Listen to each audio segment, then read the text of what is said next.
If you want to understand where women's sports are going next, look at what just happened at the Annika, driven by Gainbridge at Pelican. This second-day press conference brought together three generations of excellence. Host Annika Sorenstam, WNBA superstar Caitlin Clark, and Northwestern All-American Lauren Nguyen. And it played like a manifesto on how to elevate athletes, build audiences, and connect fans across sports. For the WNBA audience, the headline is simple. Caitlin Clark stole the show without touching a basketball. She traded high tops for golf shoes, stepped back into the Pro-Am for a second straight year, and turned a Wednesday tee sheet into a crossover moment that women's basketball should be studying closely.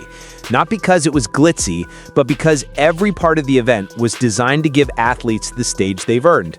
Annika Sorenstam, the host and greatest winner in LPGA history, set the tone immediately. "It's great to have Caitlin here, and Lauren too," she said. "This tournament is doing what we've always said golf can do. Bring people together, create friendships and partnerships. Gainbridge put athletes from different sports in one room, and the buzz speaks for itself." That's not just hospitality, it's strategy. And it's why the fairways were lined with kids in fever jerseys and Iowa tees even before a ball was struck. Clark's return to Pelican came with familiar nerves, at least for golf.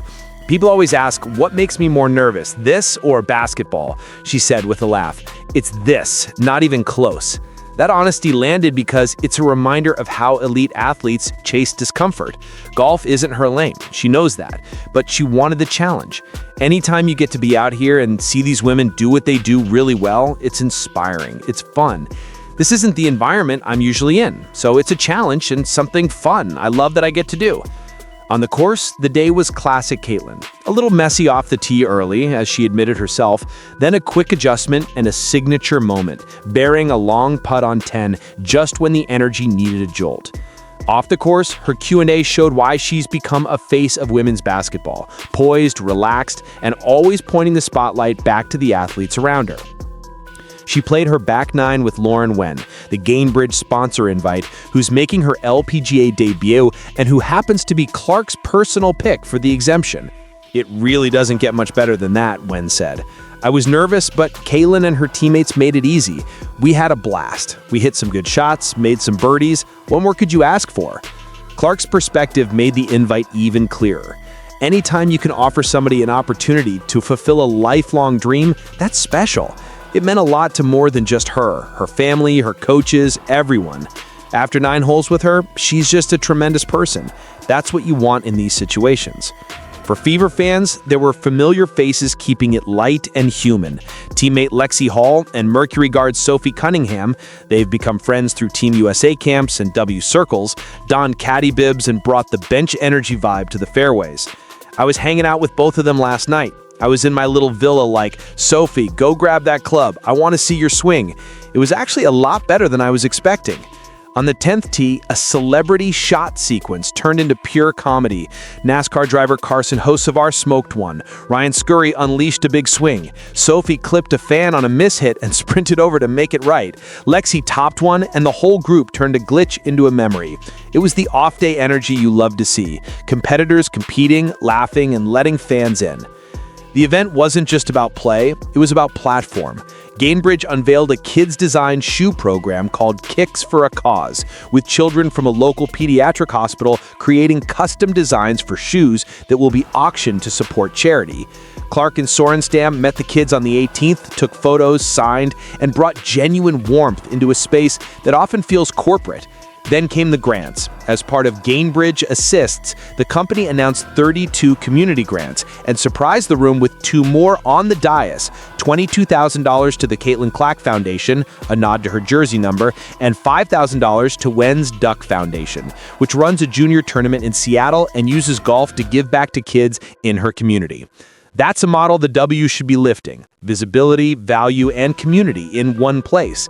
Let the athletes be the draw. Use that draw to highlight other stars. Convert the attention into tangible support for the next generation.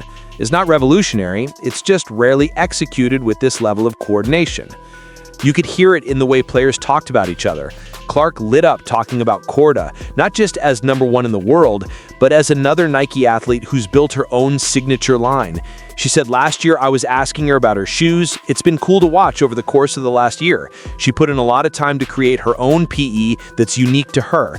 Somebody that's very deserving, who's been at the top of the sport for a long time." The respect was reciprocal. Korda gifted Clark a pair of her custom shoes that morning. It's cross-sport synergy at its best, when one star story amplifies another's without either losing shine. There were hometown touches too. Clark grew up vacationing on the St. Pete Clearwater coast. "This is the city my family always came to. I have family with places on the beach in St. Petersburg. Flying in, I was making Lexi look out the window. She's from the West Coast, so she didn't vacation on the East. This place is really special to me." News. That's the other piece of why this worked. It felt personal.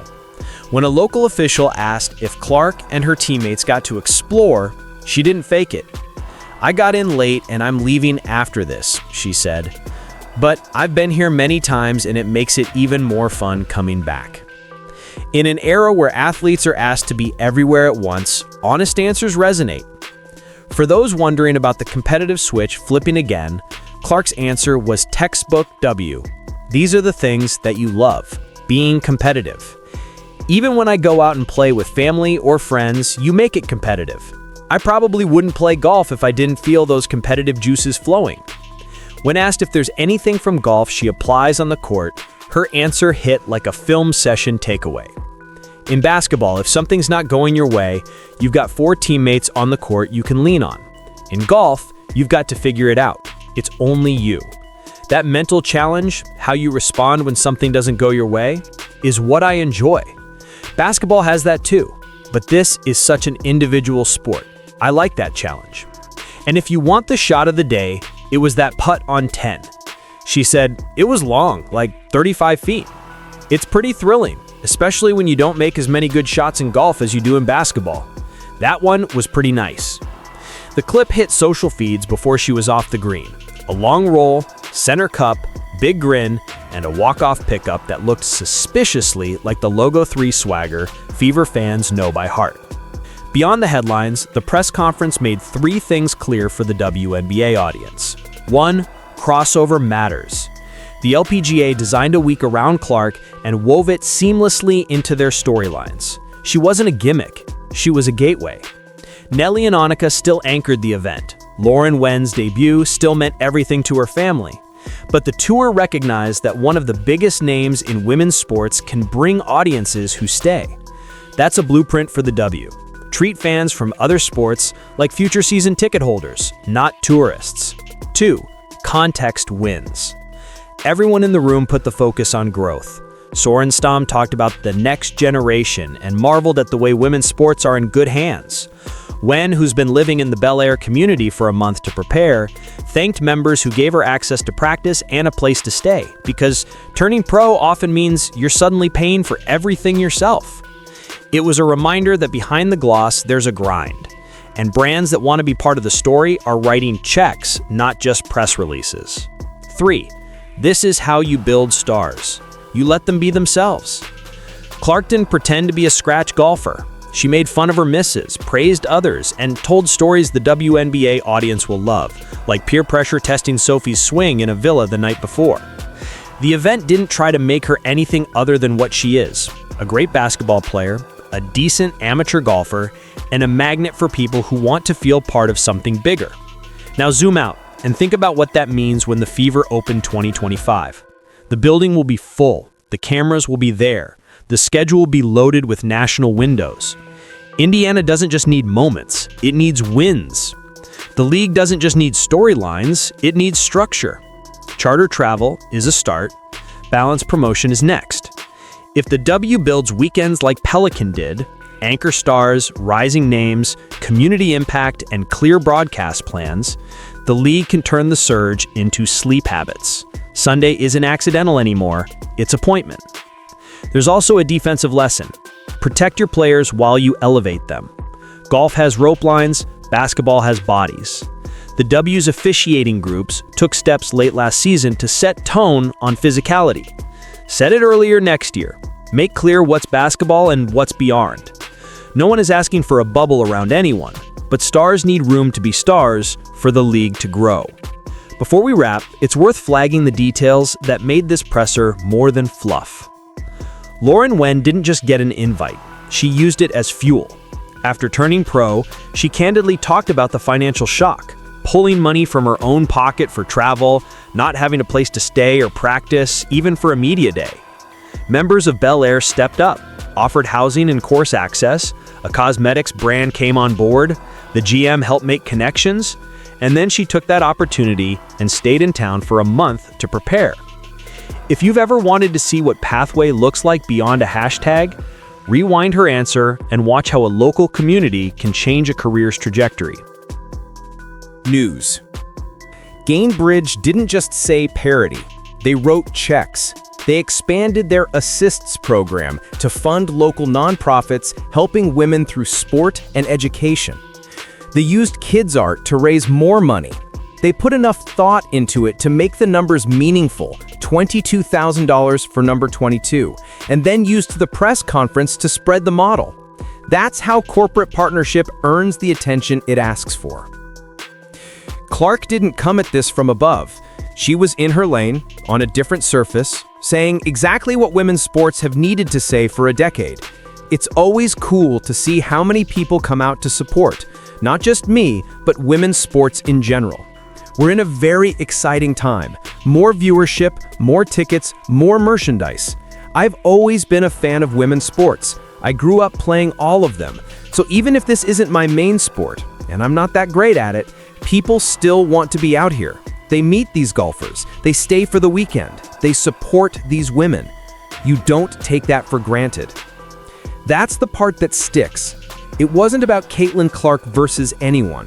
It was about women's sports versus the old way of doing things. When the LPGA embraces a WNBA star without fear that she'll eclipse their best, everyone wins. When a sponsor hands a mic and a grant to a rising pro while a global icon nods along, everyone wins. When a host with 72 wins says, "This is what sports are about," and the crowd knows she means it, everyone wins. The WNBA can have days like this, not just in big market arenas, but in every building. The proof is right here. Give athletes room to be themselves, let fans be close enough to feel it, and connect the moment to something that outlasts a highlight. That's the women's sports blueprint we've waited for. We'll finish where we started, with the shot on 10. If you watched that ball roll in, you saw something familiar. Smooth, fearless, inevitable. It's the same look that carried Iowa into record-setting TV windows, the same edge that packed road venues for the Fever, the same pulse that brought golf fans into a press room to ask a point guard about tempo and mental resets. Different sport, same competitor. Drop your thoughts below. What can the WNBA borrow from the Annika's playbook? Which cross-sport moments would you build around next summer? And what does Indiana need to add to translate packed houses into consistent wins? If you're riding with Caitlin Clark and the Fever into 2025, let us know. The cameras are coming. The arenas will be full. Women's basketball is ready. Now it's on all of us to match that energy.